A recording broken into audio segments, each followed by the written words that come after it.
Hello दोस्तों, मैं हूँ आरती मौर्य। कैसे हैं आप सभी लोग दोस्तों आज हम कुछ महत्वपूर्ण प्रश्नों पर बात करेंगे जो कि अति लघु प्रश्न है और पेपर थर्ड से लिए गए हैं।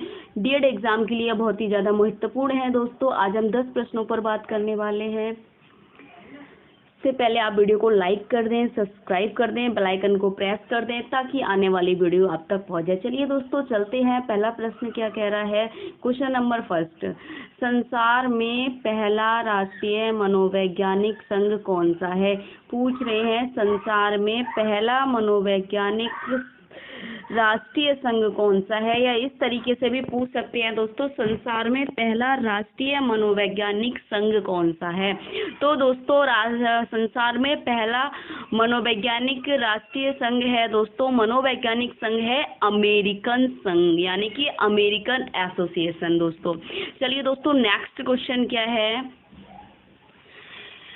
चीन में पहला मनोवैज्ञानिक प्रयोगशाला किसके द्वारा खोला गया है? यानी कि चीन में पहला मनोवैज्ञानिक प्रयोगशाला किसके द्वारा खोला गया? तो दोस्तों चीन में पहला मनोवैज्ञानिक प्रयोगशाला चेन डॉकी के अनुसार खोला गया, यानी कि चेन डॉकी ने खोला। नेक्स्ट क्वेश्चन पर चलते हैं। भारत में पहला मनोविज्ञान पहला प्रयोगशाला किसके द्वारा खोला गया? तो दोस्तों भारत में पहला मनोविज्ञान पहला प्रयोगशाला NN सेन गुप्ता ने खोला। नेक्स्ट क्वेश्चन है दोस्तों,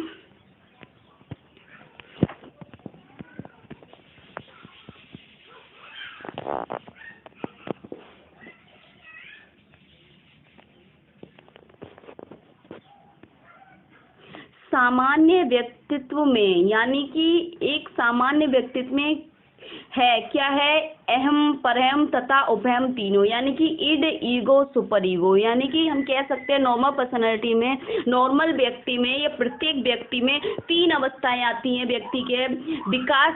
जैसे जैसे विकास की अवस्थाएं बढ़ती हैं और 3 अवस्थाएं शामिल होती हैं, उसमें 3 अवस्थाओं का विकास होता है, इड, ईगो, सुपर ईगो। ये तीनों अवस्थाओं को हमें फ्रॉइड ने बताया है। फ्रॉइड की थ्योरी में हमने पढ़ा है कि व्यक्ति में 3 अवस्थाएं होती हैं, इड, ईगो, सुपर ईगो दोस्तों। तो ये व्यक्ति यानी कि उसकी पर्सनैलिटी में ये 3 अवस्थाओं का विकास होता है। नेक्स्ट क्वेश्चन पर चलते हैं दोस्तों। किसे कहते हैं, यानी कि वैयक्तिकता किसे कहते हैं? तो आंसर है दोस्तों, यह एक ऐसी प्रक्रिया है, यानी कि वैयक्तिकता ऐसी प्रक्रिया है जिसके सहारे व्यक्ति अपने आत्मन के भिन्न भिन्न पहलुओं को एक साथ विश्लेषण करके एक संगठित संपूर्णता विकसित करता है, वैयक्तिकता कहलाता है। नेक्स्ट क्वेश्चन, व्यवहार कितने प्रकार के होते हैं? यानी कि व्यवहार कितने प्रकार के होते हैं दोस्तों? व्यवहार 2 प्रकार के होते हैं। पहला है कौशल व्यवहार, दूसरा है समस्यात्मक व्यवहार। कौशल व्यवहार हम कह सकते हैं अनुकूलित व्यवहार, दूसरा है समस्यात्मक व्यवहार। अनुकूलित व्यवहार या कौशल व्यवहार वे होंगे दोस्तों जो सामाजिक रूप से स्वीकार होंगे, और समस्यात्मक व्यवहार वे होंगे जो सामाजिक रूप से अस्वीकार होंगे और स्वयं के लिए हानिकारक होंगे, दूसरों के लिए हानिकारक होंगे दोस्तों। नेक्स्ट क्वेश्चन,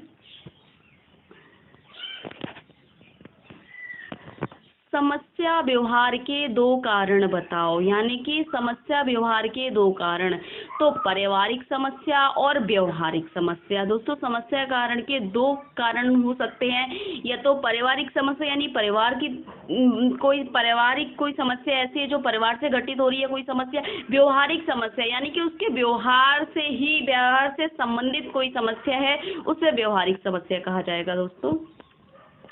नेक्स्ट क्वेश्चन, व्यवहारवाद की स्थापना किसने की थी? यानी कि व्यवहारवाद की स्थापना किसने की थी? व्यवहारवाद का या हम कह सकते हैं संस्थापक कौन है, स्थापना किसने की थी, प्रतिपादन कौन? तो दोस्तों इसका आंसर है J.B. वाटसन। व्यवहारवाद की स्थापना J.B. वाटसन ने की थी।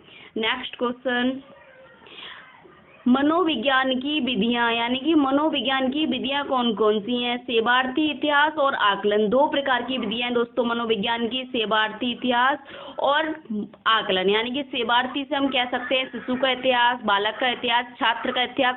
आकलन यानी कि उसके प्रगति और उसके स्तर को जांचना, आकलन करना, विश्लेषण करना, परिवर्तन करना। मनोविज्ञान की दो विधियां हैं, सेवार्थी इतिहास और आकलन। दोस्तों आज के हमने 10 प्रश्न किए, यानी कि 10 क्वेश्चनों पर बात की है दोस्तों।